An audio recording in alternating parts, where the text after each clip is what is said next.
परम शांति बाबूजी।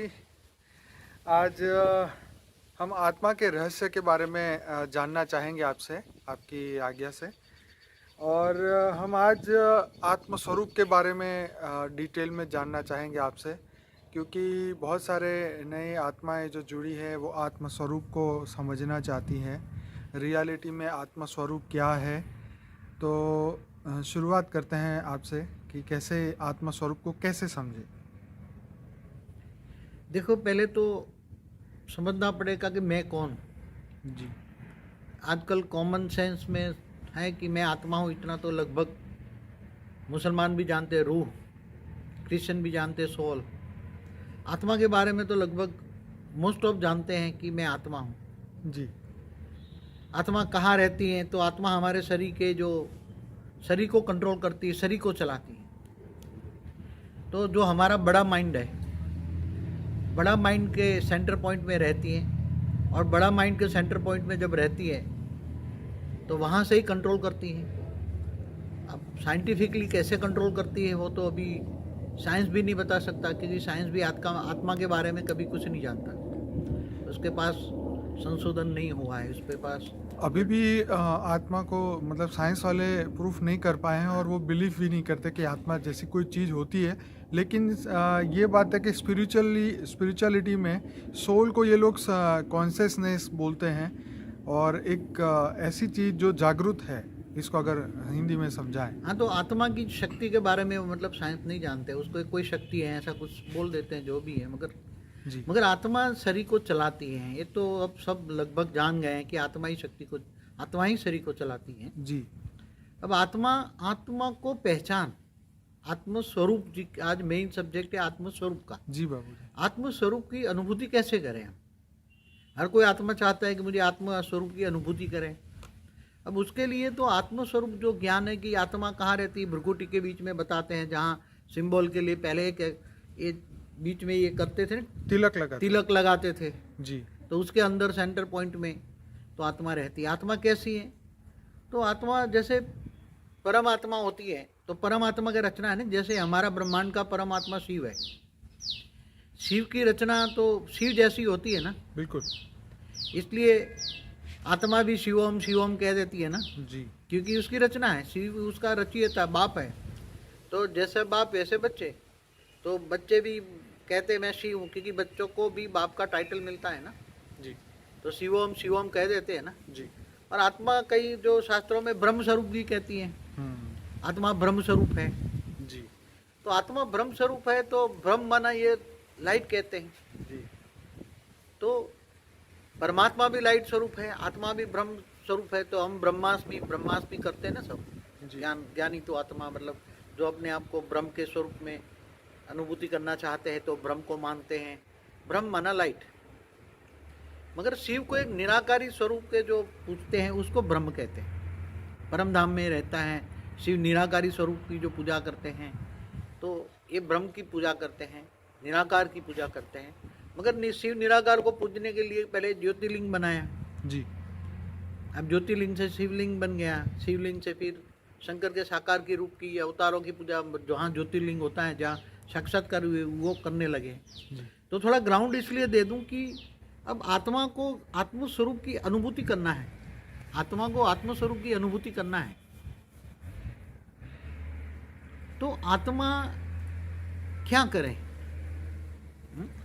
पहले जैसे ब्रह्मा कुमारी में बेसिक नॉलेज के लिए आत्मा को तुम्हारी प्रकृति में अनुभव करोगे, मैं चल खाते पीते हटते फरते बोलो मैं आत्मा हूँ, मैं आत्मा हूँ, बहुत पक्का पाठ कराते हैं। मतलब बार बार वहाँ पे यही संकल्प कराया जाता है कि मैं एक आत्मा हूँ, मैं शरीर नहीं हूँ। मैं योग में बैठूं तब भी मैं एक शांत प्रिय आत्मा हूँ। मतलब आत्मा के गुणों को बार बार याद कराया जाता है वहाँ पे कि मैं एक शांत प्रिय आत्मा हूँ, सबसे प्रिय आत्मा हूँ, परमात्मा का अंश हूँ, ये हूँ वो हूँ। ऐसे जो 32 गुण उन्होंने बताए हैं कि मेरे अंदर एकदम अथाह ज्ञान है, मैं एकदम शांति प्रिय हूँ। मतलब बहुत सारे ऐसे गुण जो है वो सिर्फ बार बार याद कराते हैं, और अपने भृगुटी में एक वाइट कलर की जो ज्योति है उसको वो बार बार याद कराते हैं। उनको मेरे ख्याल से वो लोग आत्मस्वरूप कहते हैं।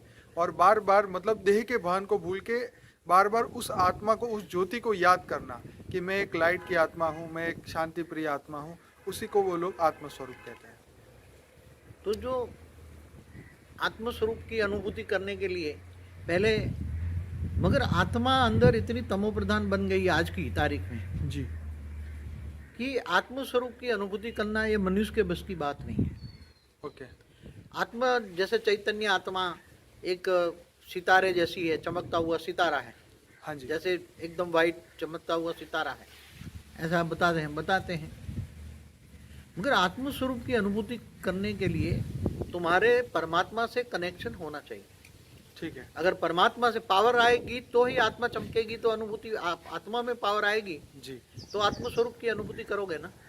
तो वो शिव बाबा से पावर लेते हैं ना वहाँ पे? हाँ, तो जैसे ब्रह्मा कुमारी वाले निराकार शिव बाबा से पावर लेते हैं, निराकार शिव। जी। जैसे भक्ति मार्ग वाले ब्रह्म की पूजा करते हैं ना, ब्रह्म, तो वो भी निराकार पूजते हैं, जी। मगर वो निराकार पूज के ज्योतिर्लिंग बनाकर उसकी पूजा करते हैं ना।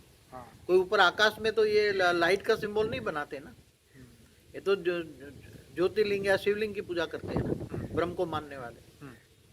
तो निराकार ब्रह्म स्वरूप का जो एक सिंबल बनाया ब्रह्मा कुमारी ने कि एक निराकार शिव बाबा की उपासना करो, शिव बाबा को योग लगाओ, योग माना कनेक्शन जोड़ो, आत्म स्वरूप बनकर, जो गीता में भी बात क्या बताया, तू मुझको देह और देह के सर्व संबंध भूल कर आत्म स्वरूप बन, मुझ परमात्मा को याद कर, तो मैं तेरे सारे पापों को विनाश कर दूंगा।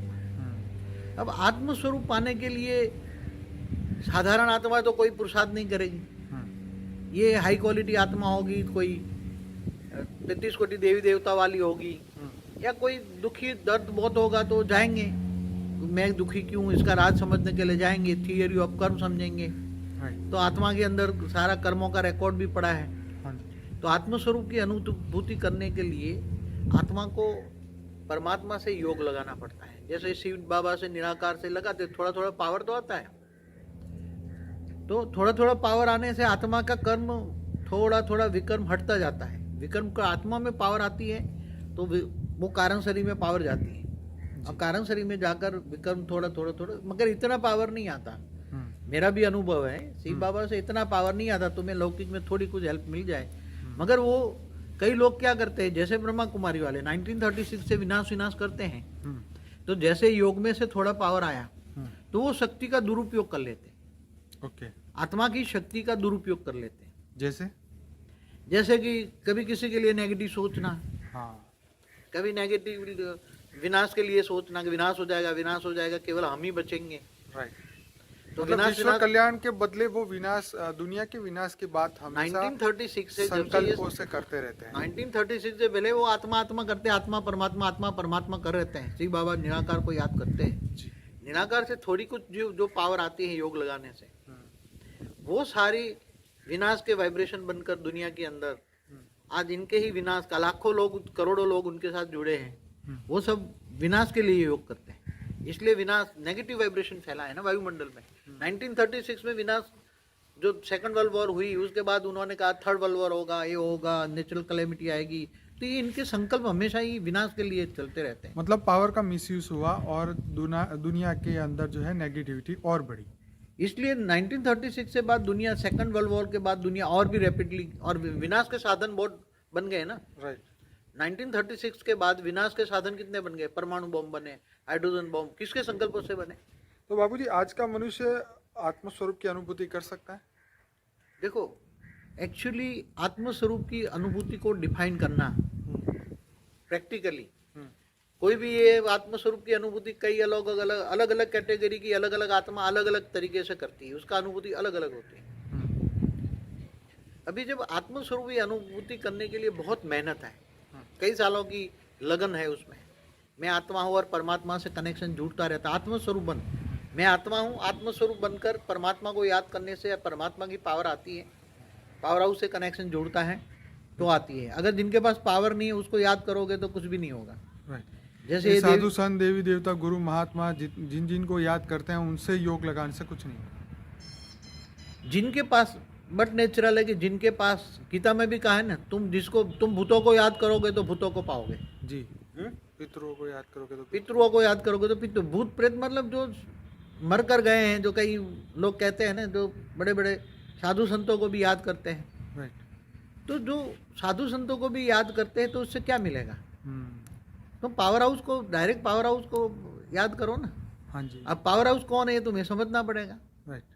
अब तो आत्मा को चाहिए पावर। हम्म। पहले क्या करते थे, कुंडलिनी जागृत करते थे, हम्म। ओम की ध्वनि करते थे, कुंडलिनी जागृत करते थे। ऋषि मुनि हजारों साल तपस्या करते थे। कुंडलिनी जागृत करना माना जो नाभि में जो शक्ति पड़ी है, नीचे से ऊर्ध्वगामी बन के शक्ति ऊपर आएगी। ठीक है। मगर वो तो नाभि में जो शक्ति पड़ी, मेरे ख्याल से मैं जो अनुभूति, ज्ञान मार्ग में और भक्ति मार्ग में बहुत अंतर है। जी। यहाँ तो 8वां आज्ञा चक्र आत्मा को डायरेक्ट ही इमर्ज करके आत्मस्वरूप बन परमात्मा से डायरेक्ट पावर लेते हैं ना। आपका कहने का मतलब है जो आत्मा है वही 8वां आज्ञा चक्र है। हाँ, जो तो 7 आज्ञा चक्र, सहस्त्र, उसके ऊपर सहस्त्रागार है। ठीक है। तो पहले क्या करते थे, कुंडलिनी जागृत करते थे। पहले ऋषि मुनि जो थे कुंडलिनी जागृत करते थे। जी। कुंडलिनी जागृत करके नीचे जो शक्तियां पड़ी नाभि में नीचे, तो अलग अलग देवताओं का वास है। जैसे नीचे गणेशाय नमः का, गणेशाय का करते हैं, फिर उसके ऊपर ब्रह्मा का, फिर इसके ऊपर विष्णु, लक्ष्मी, ये सब कुंडलिनी की मालिक है। तो उसका अल्टीमेटली तो बापूजी आत्मा ही मालिक कहा जाएगा ना। कुंडलिनी से या चक्रों से क्या होगा जब आत्मा ही इतने विकर्मों से फंसी पड़ी है। इसलिए तो पहले के ऋषि मुनि कई युगांतर तक मुक्ति के लिए तपस्या करते थे, मगर आत्मा की मुक्ति नहीं होती थी ना। हाँ हाँ। क्योंकि मुक्ति के लिए आत्मा को चाहिए, पावर चाहिए ना। हाँ जी। आत्मस्वरूप की अनुभूति के लिए भी आत्मा को पावर चाहिए ना। आत्मा की अनुभूति कैसे होगी? आत्मा के अंदर से सारा जो विकर्म है, पाप है, वो हट जाएगा, तब आत्मस्वरूप की अनुभूति होगी ना। बाकी कहने से तो मैं आत्मा हूँ, कहने से तो आत्मा कोई अनुभूति नहीं होगी ना। बापूजी ये हो सकता है कि बार बार ये याद करने से कि मैं आत्मा हूँ, इससे ये होगा कि बाकी जो दिल और दिमाग के अंदर जो संकल्प, थॉट, विचार, जो भावनाएं चलती रहती है वो एटलीस्ट उस समय के लिए रुक जाएगी। हाँ, मगर आत्मा को पक्का करने के लिए पहला लेसन तो मैं आत्मा हूँ, ये तो करना ही पड़ेगा। ओके। तो बापूजी ये बताओ कि जो शास्त्रों में भी एक बात बोली है कि तुम ही परब्रह्म हो, तुम ही ब्रह्म हो, तो क्या आत्मा शिवोहम है या ब्रह्म स्वरूप है? देखो, शिव के 3 रूप हैं। एक निराकार जो शिव जो है परम धाम में रहते हैं, जिनको नाम रूप न्यारा कहते हैं, निराकार, जिनको पर ब्रह्म परमेश्वर भी कहते हैं, निरंजन निराकार। हाँ? तो वो निराकार को जो मानते हैं उसको ब्रह्म कहते हैं। ब्रह्म माना निराकार, लाइट। और जो शिव की रचना हुई तो शिव के बच्चे हैं तो वो शिवोम कह लेते हैं। पार ब्रह्म है तो ब्रह्म की रचना हुई तो ब्रह्म को भी कह लेते हैं ना। ब्रह्म को क्या कहते हैं? मैं ब्रह्म हूँ। क्या कहते हैं? हम ब्रह्मास्मि। मैंने पहले ही बता दिया जी। तो उसकी रचना समझकर बाप का टाइटल बच्चों को मिलता है तो ब्रह्मास्मि शिवोम कह लेते हैं। मगर शिवोम या ब्रह्मास्मि कहने के आत्मस्वरूप की अनुभूति नहीं होती। आत्मस्वरूप की अनुभूति के लिए तो आत्मा को पावर चाहिए। कहाँ से आत्मा को पावर आएगा? अब आत्मा कौन सी कैटेगरी की है वो देखना पड़ेगा तुम्हें। तो बापूजी बंदा करे क्या, इंसान करे क्या? सब चीज में प्रॉब्लम है तो इंसान को कुछ तो करना पड़ेगा ना आत्मा स्वरूप के लिए। हाँ, आजकल जो भक्ति मार्ग में कुंडलिनी जागृत करके आत्मा उनको की छोड़ देते हैं, मगर ज्ञान मार्ग लोग में क्या करते हैं उससे मतलब नहीं। हम ये चाहते हैं कि आप बताएं रास्ता कि हमें हर आत्मा को जो आपको सुन रहे हैं वो क्या करे आज के। देखो, पहले तो भृगुटी के बीच में मैं आत्मा हूँ, चैतन्य सितारा हूँ। ठीक है। वो एक व्हाइट लाइट है अंदर। ठीक है। व्हाइट लाइट की अनुभूति करो जी। कि मेरे बड़े माइंड के सेंटर पॉइंट के अंदर जी एक आत्मा, चैतन्य सितारा, चमकता हुआ सितारा है जी, व्हाइट लाइट है, वो अनुभव करें और वही स्वरूप चलाता है। खाते पीते हरते मैं आत्मा हूँ ये अनुभूति करना पड़ेगा। ठीक है। और आत्मस्वरूप बन के ऑलमाइटी अथॉरिटी को याद करो। क्या मतलब ये हुआ कि हम खाते पीते हरते फिरते हमें ये बार बार मन में आना चाहिए कि मैं आत्मा हूँ, लेकिन आपके ज्ञान के हिसाब से मैं बेहद की परम परमात्मा। हाँ, अभी जो बेहद के बच्चे हैं जी, वो ये सुने कि मैं बेहद की परम महाआत्मा हूँ। क्या? ठीक है। बिल्कुल। बेहद के परम महाआत्मा कहने से आत्मा के अंदर जो बल पड़ा है वो वाइब्रेशन तुम्हारा पहुंचेगा। बोलने से भी आत्मा के वाइब्रेशन में अंदर फर्क पड़ता है। बिल्कुल। जैसे आप बेहद की परम शांति है बोलते हो तो भी आपके आत्मा के अंदर वाइब्रेशन पहुंचता है। ओके। तो आप ये सोचो हमेशा, जो बेहद की आत्मा है ये सोचे कि मैं बेहद की परम महान आत्मा हूँ। मैं भृगुट के बीच में रहते हूँ जी, और मेरा रचयिता जी बेहद का बाप है और बेहद का बाप से पावर लेनी है तो बेहद के बाप से पावर लो। तो जो आकारी में भी निराकारी जो है जी, हम जो बताते हैं कि ऑलमाइटी अथॉरिटी को तुम पावर लोगे जी, मेरा एक वीडियो है ना, उसमें बताया ना विधि जी कि निराकारी से भी कई लोग जो साकार को नहीं मानते, जी जो साकार को मानते हैं तो वो तो ऑलमाइटी अथॉरिटी का साकारी रूप धारण कर ले और ऊंच से ऊंच परम धाम में रहकर उससे पावर ले।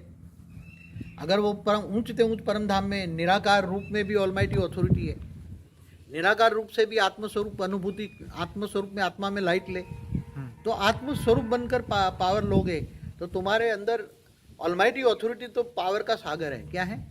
पावर का सागर है। तो उससे तुम्हें इतनी पावर मिलेगी, इतनी पावर मिलेगी, और इतनी पावर, और संबंध भी जोड़ो, संबंध के साथ जोड़ो राइट कि ये मेरे ग्रेट ग्रेट ग्रैंडफादर है। क्या है? जी दुनिया के लिए तो ग्रेट ग्रेट ग्रैंडफादर है, जी। मगर जो बेहद के बच्चे हैं उनके लिए ग्रैंडफादर है। तो मेरे ग्रैंडफादर है, उससे मुझे पावर मिल रही है, ये अनुभूति करे, खाते पीते हरते फरते पावर लेते रहें, पावर की अनुभूति करते रहें, और उस साथ में बेहद के परम परम परम शांति के वाइब्रेशन भी फैलाएं, तो डबल फायदा होगा। ओके पावर भी आएगी, हाँ वाइब्रेशन भी बनेंगे, राइट तो आत्मस्वरूप की धीरे धीरे अनुभूति होगी। हाँ आत्मस्वरूप की अनुभूति होने के साथ पावर की आना, पावर बहुत आएगा, और परम शांति के वाइब्रेशन बनेंगे तो आपका ऑरा भी परम शांति का बन जाएगा। तो ये हद और बेहद दोनों आत्माएं कर सकती है। हद वाली आत्मा तो ज्ञान एक्सेप्ट नहीं करेगी ना। ओके हद वाली आत्मा तो कभी भी ज्ञान मार्ग में, ये ज्ञान नहीं चलेगी ना, ज्ञान में नहीं चले, वो तो इधर उधर। हद वाली आत्मा है तो बेहद का ज्ञान नहीं लेगी ना, ओके वो कभी सोच भी नहीं पाएगी कि मैं बेहद की आत्मा हूँ, क्योंकि हाँ। बेहद का ज्ञान नहीं समझ पाएगी ना। सही बात है। इसलिए वो ये नहीं है। हद वाली आत्माओं के लिए तो अलग अलग ये जाति, इनके लिए केवल बेहद की आत्माओं के लिए ही मैं ज्ञान दे रहा हूँ। ये सही हद है का बात। सब्जेक्ट केवल बेहद की आत्माओं के लिए है। ठीक हद वाली आत्माओं को तो हमारा ज्ञान समझ में ही नहीं आएगा। उनको तो मेरे ख्याल से 5-10 जन्म और लेने पड़ेंगे और कर्म, अपने विकर्म खत्म करने पड़ेंगे, तब जाके उनकी बुद्धि खुलेगी, तब मगर- जाके वो स्पिरिचुअल लाइन में आएंगे। बेहद की आत्मा में एक बेहद का रिकॉर्ड पड़ा नहीं है तो वो कैसे समझेंगे? कभी भी नहीं समझेंगे। पूरी कई लाखों वर्ष जन्म मरण के चक्कर में आगे ज्ञान सुनती है तो भी नहीं समझेंगे ना। बाबूजी, आपने एक बार बहुत बढ़िया बात बोली थी कि उनके अंदर ज्ञान का सेल ही नहीं है। हाँ, ज्ञान का सेल नहीं तो कैसे आएगी? ओके आत्मा के अंदर ज्ञान का सेल होता है, ये सेल के अंदर सब रिकॉर्ड पड़ा होता है। अगर बेहद की आत्मा है तो उसके अंदर ज्ञान का सेल है, और बेहद का ड्रामा का आदि मध्यंत का राज रिकॉर्ड किया है। तो बेहद की आत्मा होगी तो ज्ञान समझेगी, और बेहद के ग्रैंडफादर से पावर लेगी, और पावर हाउस से बेहद की पावर हाउस से पावर कनेक्शन जुड़ेगा, तो बेहद का पावर आएगा ना। जी जी क्योंकि बेहद की आत्मा को बेहद का पावर चाहिए। राइट। ये छोटे मोटे पावर हाउस से कनेक्शन जोड़ने से कुछ नहीं आएगा ना। हाँ हम्म? सही बात है। अब जैसे भक्ति मार्ग को कोई जो देवी देवताओं की उपासना करते, ये करते, उससे कुछ मिलता नहीं है। ये तो स्पष्ट बात है, मैंने कई वीडियो में बोला है। हाँ ये तो आपने बताया। हाँ, इसमें अब टाइम, मगर आत्मस्वरूप की अनुभूति करने के लिए खाते पीते हरते फरते आत्मस्वरूप में रहे, परमात्मा ऑलमाइटी अथॉरिटी से पावर ले,